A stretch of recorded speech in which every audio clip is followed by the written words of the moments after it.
childhood goes, I grew up in a dysfunctional family. My father was an alcoholic. My mom.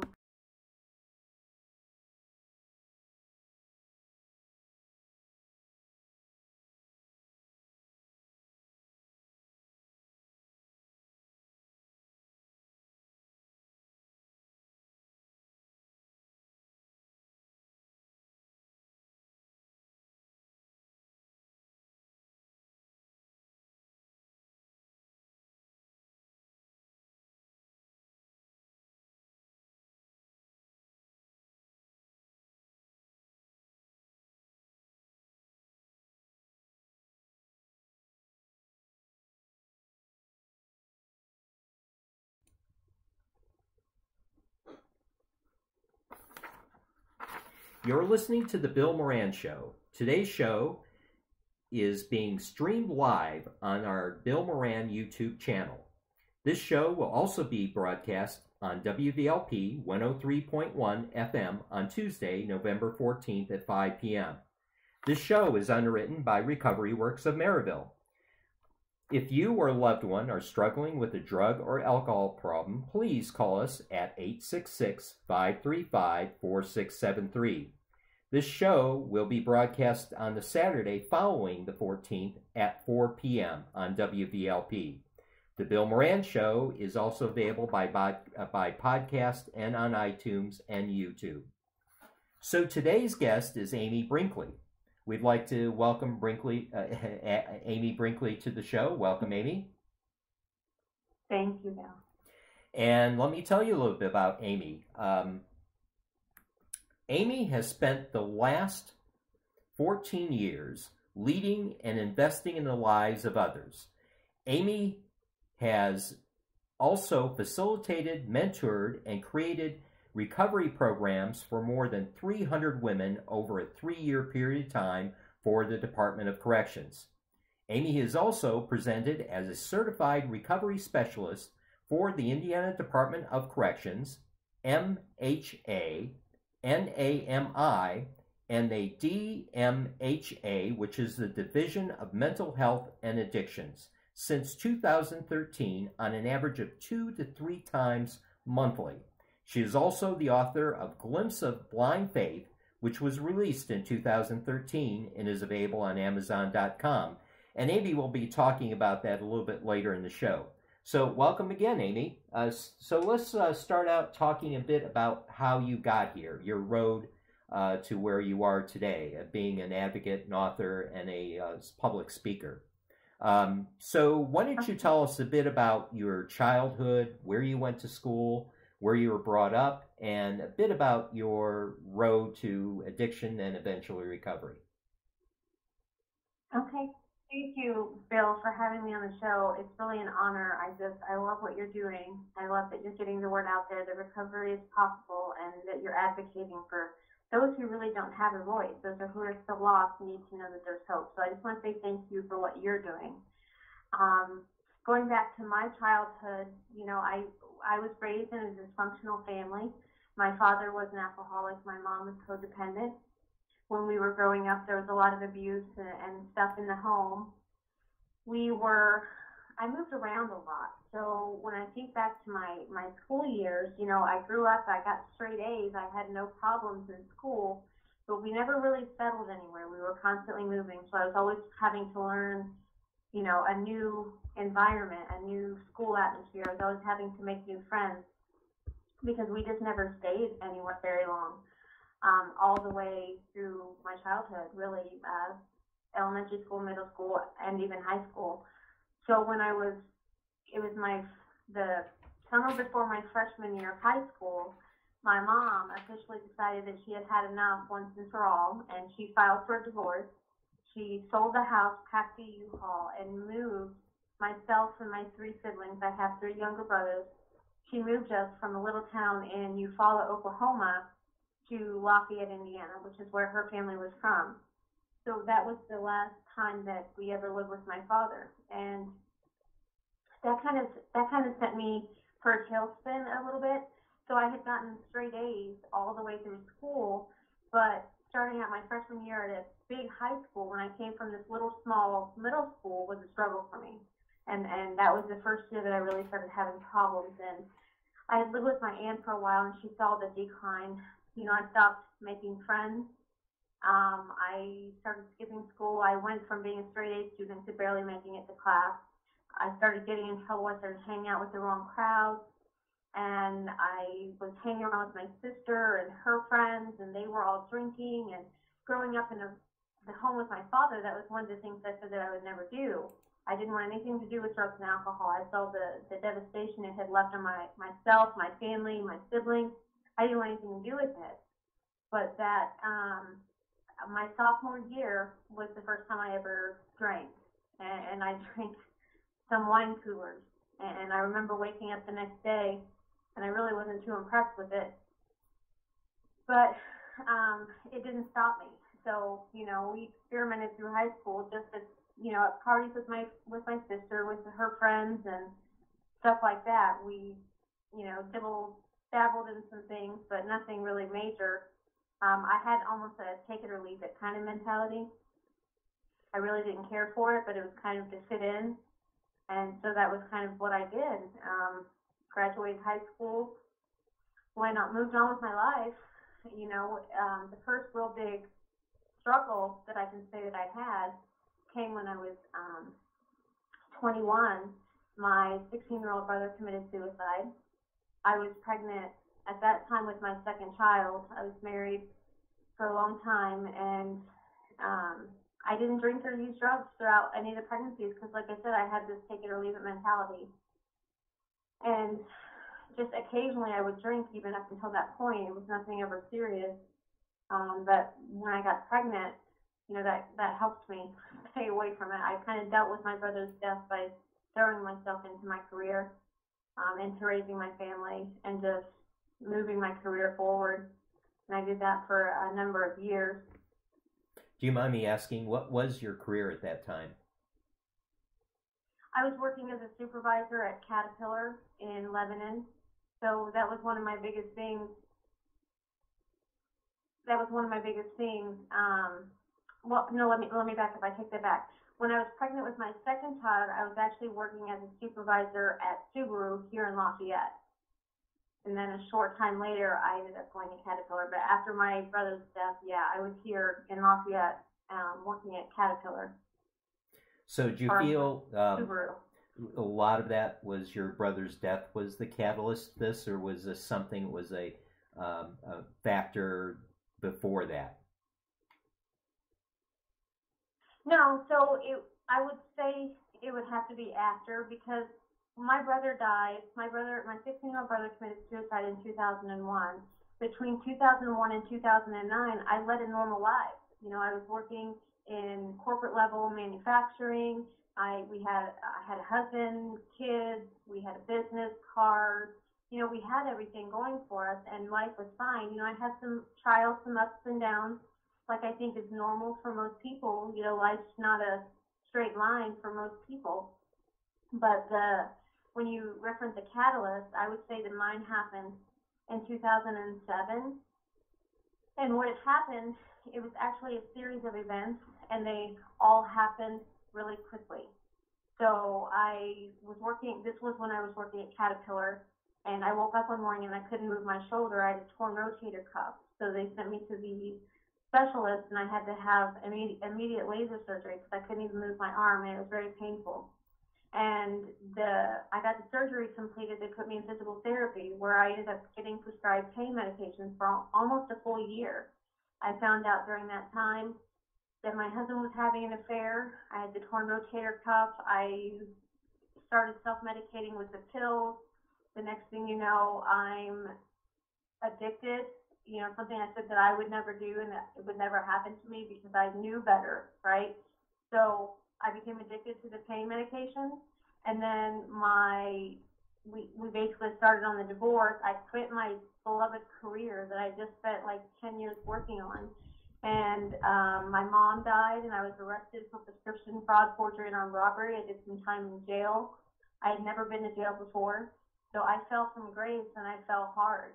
You know, it was a really big fall for me. And when I look back on that time, I think a misconception that's been around, even I used to believe it, the addicts have a choice. Like, if they would just not use, they have a choice. They just have to stop. Like, it shouldn't be that hard. I believe that God allowed me to go through it so that I would learn. But I can remember there's two really big, powerful moments in my story that I typically share when I share my story. And that's, it was 2007. It was Thanksgiving of 2007. At this time, I had not verbally acknowledged to another soul that I had a problem with anything to do with pain pills or anything. And I bought a whole bunch of pills that I had never had before, methadone, and I just systematically began taking them, trying to erase my feelings of having to deal with family that year. That was my first drug overdose. I woke up the next morning on a ventilator in ICU, and my mom was standing there. And I remember she just kept saying, she kept saying, Amy, did you do it on purpose? Were you trying to kill yourself? Are you okay? We just want you to get help. We love you. We want you to get help. And I still remember I was laying there, and for a moment I was just glad that I had a tube down my throat, because I didn't have any more answers for her.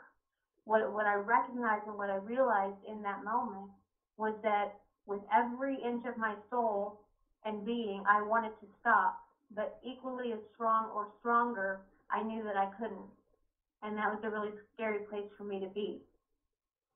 I didn't stop. I had multiple overdoses after that. I got out of the hospital. Within a few weeks, the old idea crept back up. And just one time, this time it's going to be different. It's not going to be the same. It was insanity. And I was my own worst enemy. Father Martin is he's what I consider the godfather of recovery. And one of the things that he said that the definition of insanity for the alcoholic is not the nutty things he does when he's drinking. Why? Because even non-alcoholics do nutty things when they're drinking. The definition of insanity for the alcoholic is when he is completely and totally physically sober and he makes the decision to pick up the first drink of the next series. Why? Because it's completely insane to choose to consume a drug that is killing you. That was my first overdose, Thanksgiving 2007. I had many more after that. And then my mom died in the middle of it, and I just nosedived. I just stopped caring, and I knew I couldn't stop. So I felt hopeless and helpless, like nobody could help me. And how many children did you have at that time? 4. I started slipping off the deep end when my youngest son was about 4 or 5 years old. So I had all 4 of my kids. I still have 4 kids now. But I had 4 kids at that time, so their dad kind of stepped in, and he was great. I can't say anything negative about him. He held everything together. Through the hard times, I have met in my own life, in my recovery now, I have met 1,000 women whose children are in the system. They're with foster care. They're fighting with their ex-husbands. They're going from home to home to home, or they don't even know where their kids are. I was very, very, very blessed because my husband kept it together. He kept all the kids in one house. He took care of stuff. I didn't have to go through all that. And the kids are resilient. They bounce back pretty quick. But my oldest son just graduated high school, so they're very lucky to have their dad. Yeah, I just interject to say, because we're Facebook friends, you have some great-looking kids. You've got a great-looking family. Thank you. Yeah, you're very welcome. And and that had to been part of your grieving process at that point in your recovery is what was happening to the kids. But it sounded like the father helped out in that process. Yeah. So when I got to the worst of my using, when I started blacking out and I just stopped caring, I moved out because I couldn't stand to be around them. I couldn't stand who I was. I hated myself, and I didn't want them to see me like that anymore because I knew I was hurting them too. So at the end, I had moved out, and my husband picked up and took charge. He moved the kids, got a house, and took care of the kids, and I just kind of disappeared for a while. At one point, I got sober for a couple weeks. I could never string together any time. Like I wanted to stop, and then an old idea would creep up, and I was just right back to the races. The obsession of the mind, it's insane. And he took care of the kids. I destroyed my own family. Basically, I hurt him. I hurt the kids. I really tore things up in my using, and I couldn't seem to stop, no matter how much I wanted to or how much everybody told me to stop. I just the obsession, and I just removed myself so that I wasn't constantly.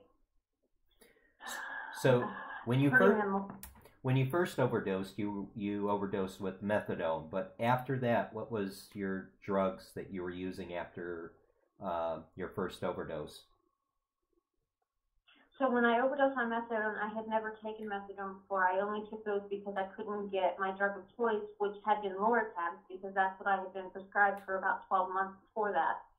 So after the overdose with methadone, it was a combination of stuff. It was Loratabs, Percocets, OxyContin, methadone. There was times I was taking barbiturates just to help. Anything would help. I couldn't stand feeling the way I was feeling because I had destroyed everything in my life, and to get sober meant facing that. So I was running. If I was desperate, I would take anything. And it just got worse. But the overdoses typically were opiate based. Yeah. I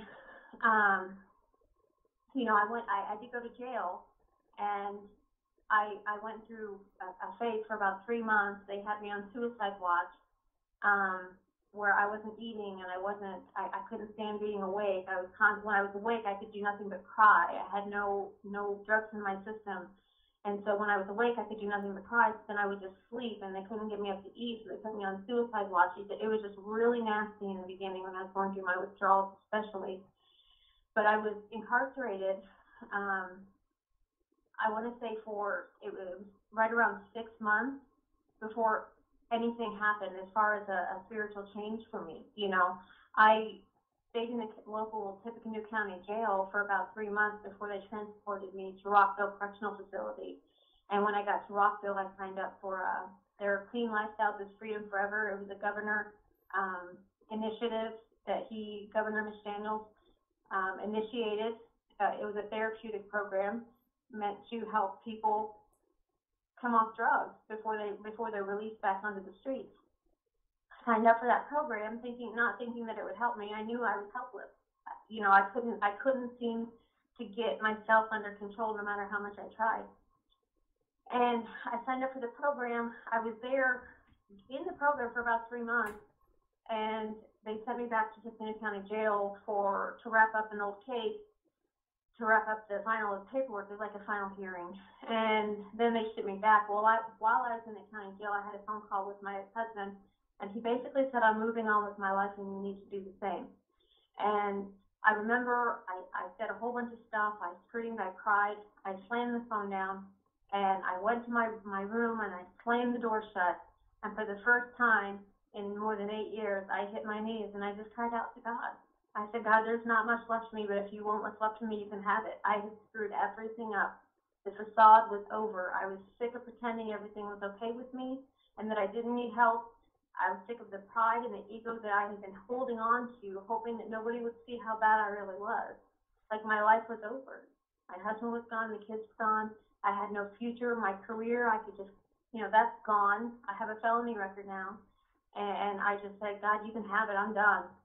And they shipped me back to Rockville shortly after that. And I went back into the program, the therapeutic program. We were working on step 3. I'll never forget it. I walked into the addictions counselor, and I said, okay, forget everything I said up until this point. I'm finally ready to commit to the 3rd step. And she just started laughing, and that was the turning point for me. And that was when I started putting time and effort, and I stopped playing around. And I got serious. I made the decision, Yeah, I wanted to start living and stop dying. Yeah, just as a marker, about what year was that at?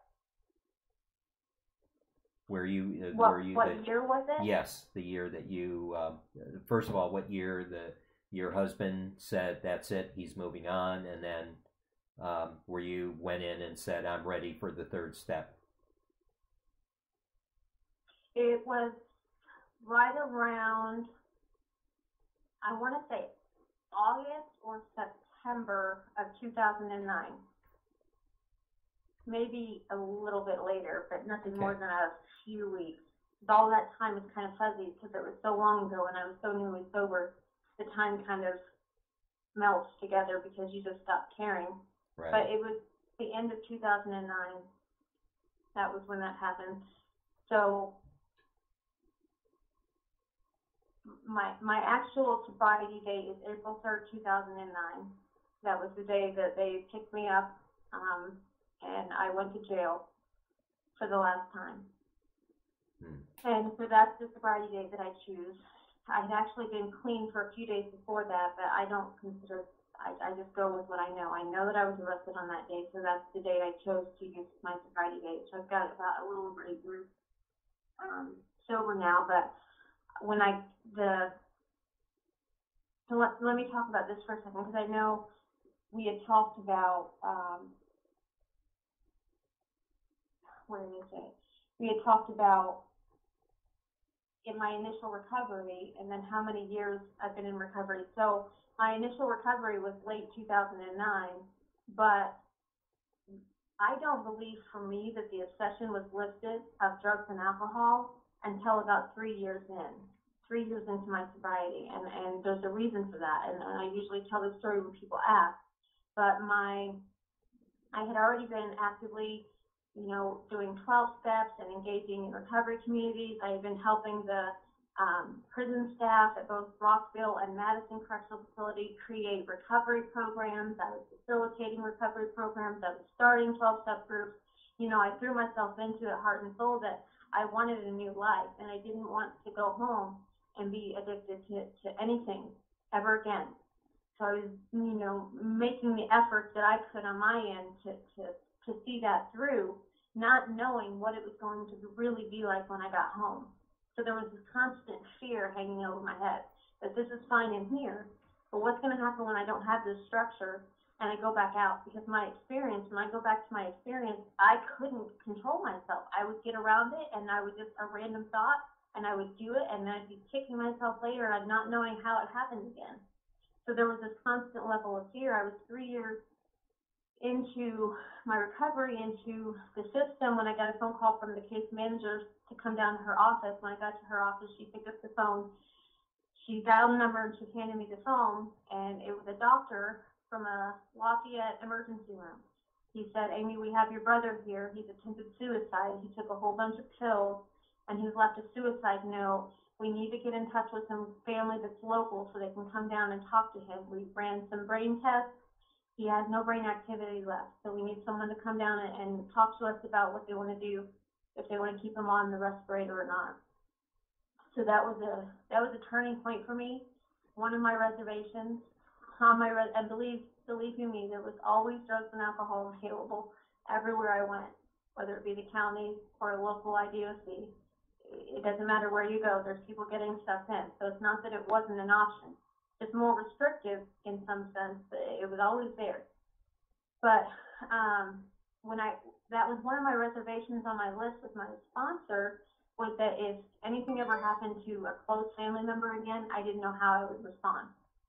When my brother died, I threw myself almost addictively, if I get honest about it, into my work and my career and building my career. And then when my mom died, I literally nosedived into an addiction. So I really wasn't sure how I would act or how I would respond in recovery if something like that happened. Shortly after that, they moved me to an Indianapolis work release where there were drugs in every corner, and I had bunkies shooting up in the same room, something I had never experienced before in my life. There were people on every single drug that you can imagine. I was exposed to more things there than I had ever been exposed to in my life, and I stayed sober. I stayed sober through it. And I did what I had been taught in the therapeutic program to get into recovery, to get attached to a church, to start fellowshipping with local people in recovery, and just get plugged in to a support group that's not using drugs or alcohol. And I did that. And, by the grace of God, I stayed sober through that. And I believe that that was a turning point for me, because when I look back on it, that was when the program, the idea of 12 steps, or the idea of recovery for me, solidified, because I didn't use I could have, but I didn't. I used the tools. Everything that they had been teaching me kicked in, and it worked, by the grace of God. So you felt pretty much self-secure at that point that you, even though you didn't have a structure that you had before and while you're in recovery, you felt like you could take the challenge this time.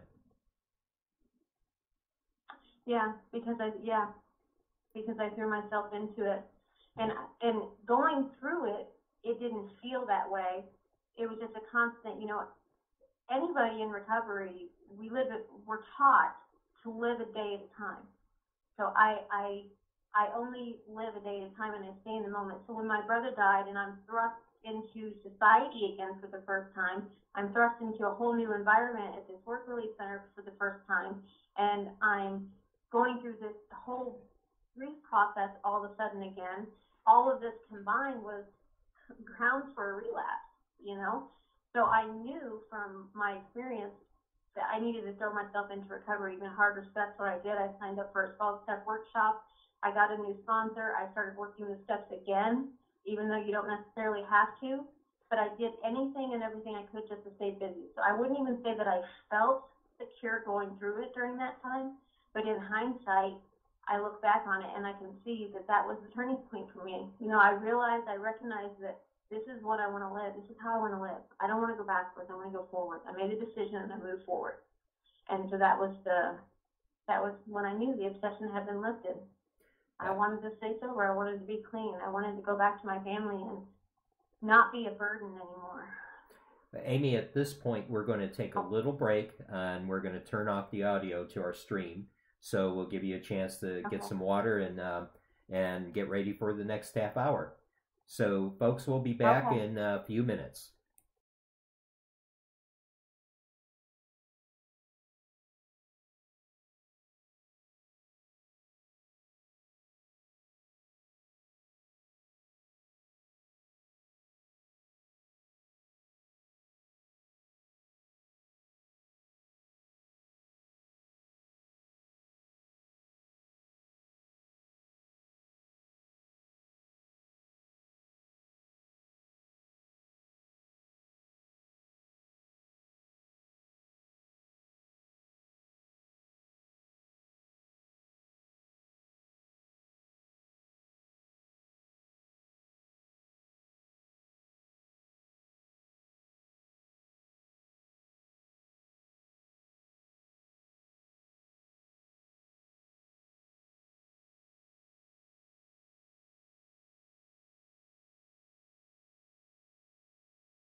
Okay, welcome back. We're back here with Amy Brinkley, that is sharing her story. And Amy, are you well rested now? I am. Okay, cool. Yeah, doing radio is kind of difficult because, I often forget, well, gosh, people need to take a water break and so on. I once did a 2-hour show without giving the people break, and they let me know about it after the show. So I want to make sure that it's so. So where do we leave off, Amy? Do you?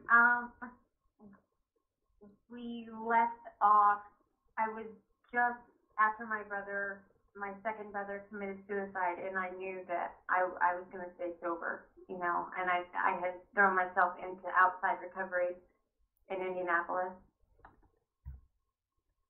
So, I'm trying to debate on where to start. So, when I landed in Indianapolis, I didn't know anybody, and so I just started getting connected with the local recovery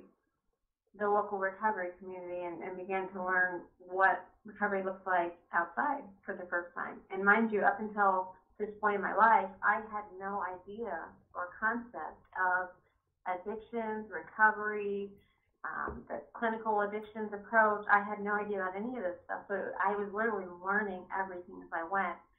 And so I just threw myself into that.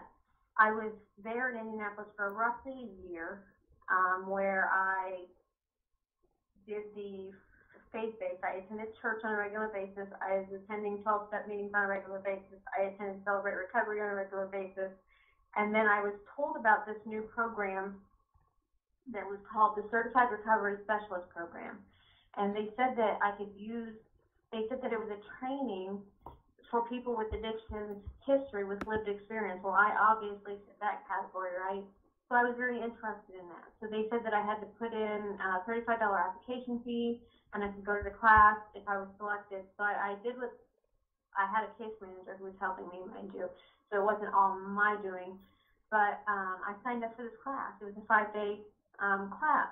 And I went to the class, and the shame of being there and being in work release, I didn't even tell anybody why I was there. So I walked part of the way. I caught a city bus because we weren't allowed to drive in work release, and I took a city bus all the way out to Keystone at the Crossing for this training every day, where at the end of the bus trip I still had to walk an extra mile. I did this for 5 days and didn't tell a soul, but I completed the course and I got my CRS license. And then shortly after that, I moved back to Lafayette.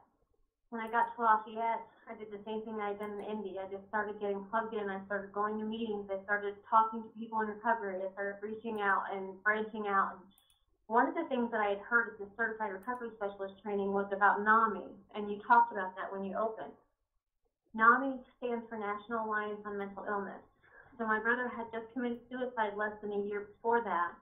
And at the CRS conference, they were talking about NAMI, and I suggested that I get plugged in with them.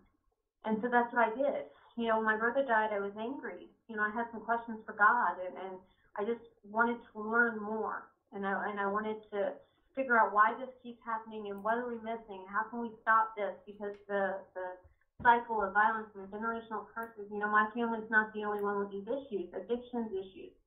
And so I just wanted to learn more about mental illness because my brother, after he died, I had learned that he had been diagnosed with paranoid schizophrenia. And I didn't know that until after he passed. So I was very interested in learning more. So I started attending the NAMI support groups. I took some education courses. All of their materials are free. The classes are free. The support groups are free. The referrals are free. They do so much for the local communities. And I took some education courses, then I started facilitating some education courses. I was attending the support groups regularly, and then I started facilitating the support groups regularly.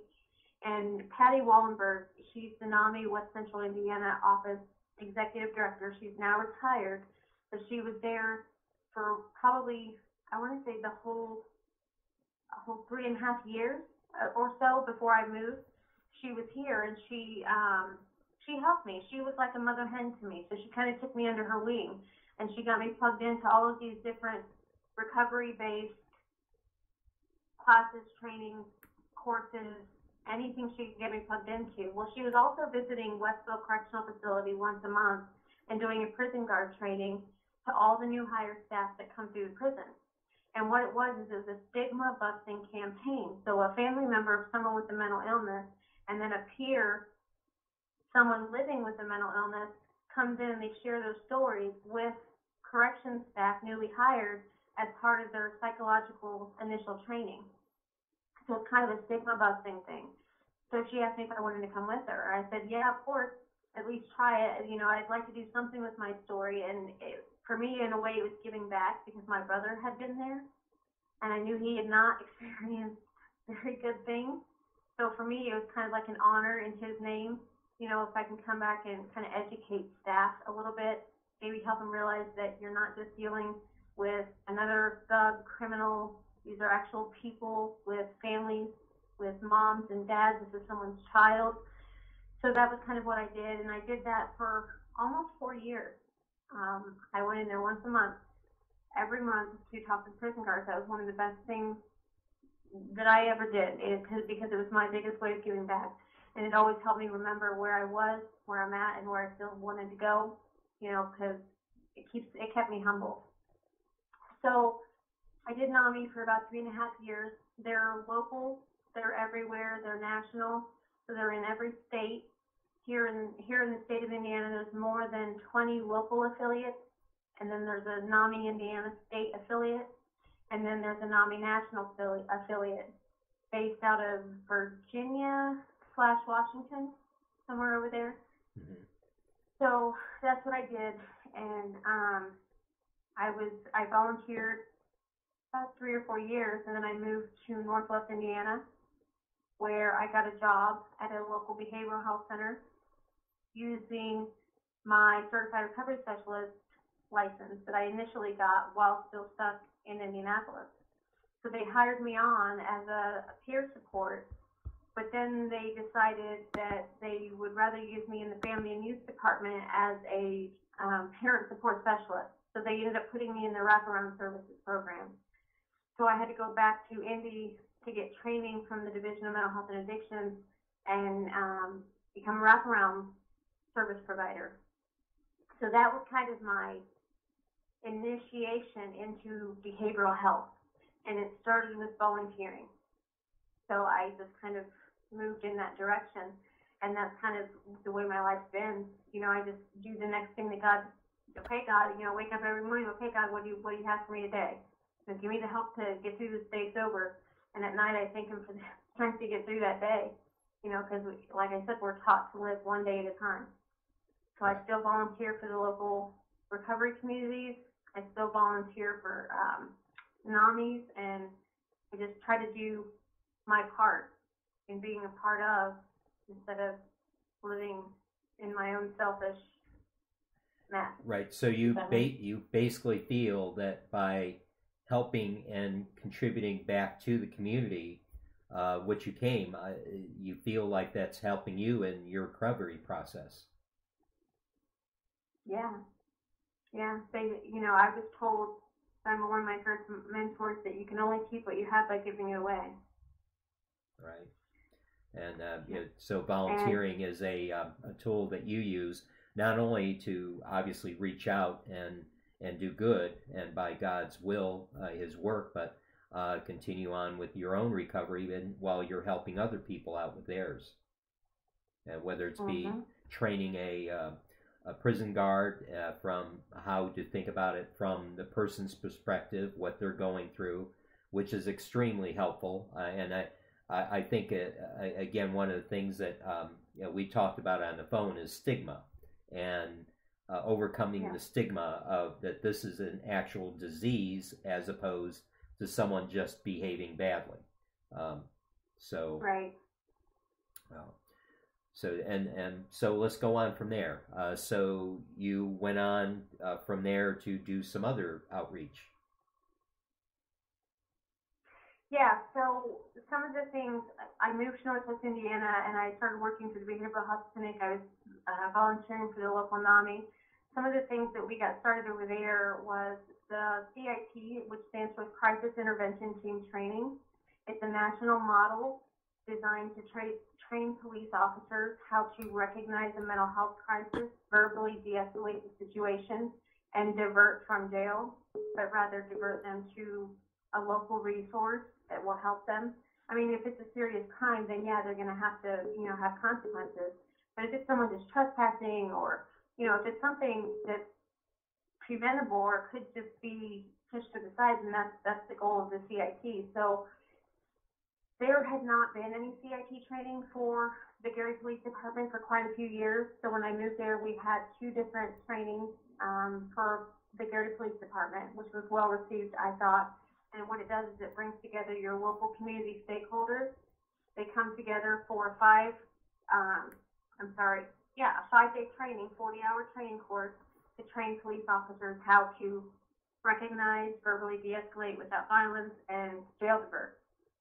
So we did that, and then we also started peer support groups. We had the Lake County Mental Health Court. That started while I was still in Northwest Indiana, so I was on the planning committee for that. Lake County Community Corrections Executive Director Kelly Vittorf kind of invited us to the table. I had gone in to do a verbal de-escalation training for all of her staff in Northwest Indiana at that time. We did something similar to the crisis intervention team training for officers, but it was more directed for her staff, and it wasn't the same model because due to the fidelity of their model, the CIT model is only for police officers, so you can't just take from that model. But we did a verbal de-escalation training for community corrections. Then I also did a community verbal de-escalation training for Sojourner Truth House for all of their staff and volunteers. I think we had, I want to say, somewhere between 35 and 45 people, I think, for a 2-day training. And it was the same concept. We just pulled together local community stakeholders. Most of the people were from the same CIT core group that helped us do it for the police officers. So the verbal de-escalation is a much needed skill that's underutilized, and people are crying out for it. When I did the community corrections staff at Lake County Community Corrections, I sent out some evals to all of the staff. I asked them to turn them in. 95% of them said that we have needed this for a long time. When can you come back? We want to see continuing education. We need more of this. We need more of this. We need more of this. And honestly, across the scale of all of the work that I've done and that I've been doing, that's what I'm hearing from all of these agencies. Corrections staff, social services staff, because they just need educated. Right, and I think that's a key part into how you interact with people going through addiction. It's something I've talked with a couple of my friends are involved in security, and a lot of things are going on unfortunately, in our community. We go from mental health to addiction, and it's key because the misconcept of how you deal with someone, and it's key in de-escalating the whole situation. And it could go wrong so many ways. And perhaps there just needs to be especially in the work environment, because it's becoming more prevalent in the work environment where someone is struggling with either alcohol or pharmaceuticals, opiates, or what have you. And it could be valued to come up with some training for some people that HR departments, and how do you deal with that and because people come back to live very active and fulfilling lives, and you can handle it the right way, and then of course you can handle it a way that is good for you, and you could have an employee that is spectacular, and so that is a valiant effort, I must say, in the de-escalation process, because that is somewhat of a pinnacle moment, wouldn't you agree? And how people are handled and so on. So with that, I just want to I got to look at the clock here, and I don't want to miss the opportunity of you talking about your books which are definitely a part of your outreach. So if perhaps we can ask you to talk about those somewhat. Yeah, so I've written a couple books. The first book is you talked about at the beginning, a glimpse of blind faith. So the reason why I wrote the book, I actually wrote it while I was still incarcerated, and I wrote it as a way to tell my story because I felt so much guilt and shame over where my life had gone, considering where I'd come from and how I knew better. I should have known better. What was I thinking? I couldn't believe it, and that's what kept me down for so long. So the book initially started, I've always wanted to be a writer. I knew from a very young age I was going to be a writer when I grew up. Over the years with kids and then the addiction, you know, that kind of slipped away, but it came back, and I wanted to tell my story. I just wanted to get it out there, and then maybe people would stop asking me, well, what was your crime? And, you know, because I don't like getting into all of that, but at the same time, I just wanted to tell my story. So I said, okay, God, you know, this is your story, you tell it. So I gave the first book to God, and I said, okay, this is your story, you tell it. 100% of the profits go back towards prison ministry. And when I say prison ministry, what it ended up being was I didn't know it was going to turn out like this. You know, I just put one foot in front of the other and things kind of snowballed. But what it turned out to be was that for every book sold, I self-published my first book. And for every book sold, it bought a book for a girl on the inside. So what I do is I go back into the prisons, I tell my story, and I hand out free books. You too can overcome. If you're here for an addictions issue, you can get out, you can stay out, you can get clean, you can stay clean. There is hope. This isn't the end of your life. Because when I was there, I really believed I had no future left. And that was part of the reason why I stayed stuck in that cycle for so long, because I thought there was no hope for me. So I just want to give that back. And the two biggest events that I really want to share about was the PLUS program. So the PLUS program was a Madison Correctional Facility program that I went through, and then I went back and helped teach and come up with new programming and facilitated new classes. I graduated from this program while I was inside. I was able to go back in and share my testimony. I brought before I knew it, it exploded. And I had a whole bunch of other people, local people, senators' wives. I had my pastor's wife. I had outreach from as far as Michigan. I had people that's coming out of the woodwork. So I started talking about it. Everybody was wanting to get involved. And so it ended up being that we went into the PLUS program. I thought I was going in to share my story and give out free books, but it blew up. We went in, we took in worship music, we had communion, we had someone preach. Then I shared my story. Then we did a panel where I had 8 women who had been inside, some of them in that prison, some of them in other prisons, who had been inside and went out and have stayed out. And we opened it up for 80 women from the inside to ask these girls questions. Because I just wanted to give them hope, you know, like, you don't have to come back. I know that the numbers show that you will probably be back, but please know that you don't have to be that number. And that's the message that I like to share. So that was one of my bigger moments, being able to go through that and then come back and give hope at the very place where I actually wrote the book. And then the second biggest one was Rockville Correctional Facility through the PLUS program, the very first therapeutic program I told you about. Mm-hmm. They invited me back, the same addictions counselor that helped me through my first 12 steps. I ran into her. She says, we want you to come back in and share your story. She says, we've never had somebody come in the program and then come back for a graduation ceremony as a speaker. She goes, you're going to be the first one in our history. She says, and if it was anybody, I want it to be you. So I went back in, and it was there. When I graduated there, we had Governor McDaniel came in and did our ceremony. And the group after us, they only had these once a year, and it's many of the different groups that graduate. So there's usually anywhere from 80 to 120 graduates at these ceremonies. So it's a big deal. We have news cameras, and it's just a big deal for Rockville. And we had Governor McDaniels, and it's just amazing. So they wanted me to come back and do it. So then I went in, I shared my story, and I was able to give all those girls a free book. You know, and really, it's all God. But I just love that I'm able to give back. So 100% of the profits from the first book all go back into prison ministry. And then since then, I've just had an outcry. Everybody wants to know, how does it end?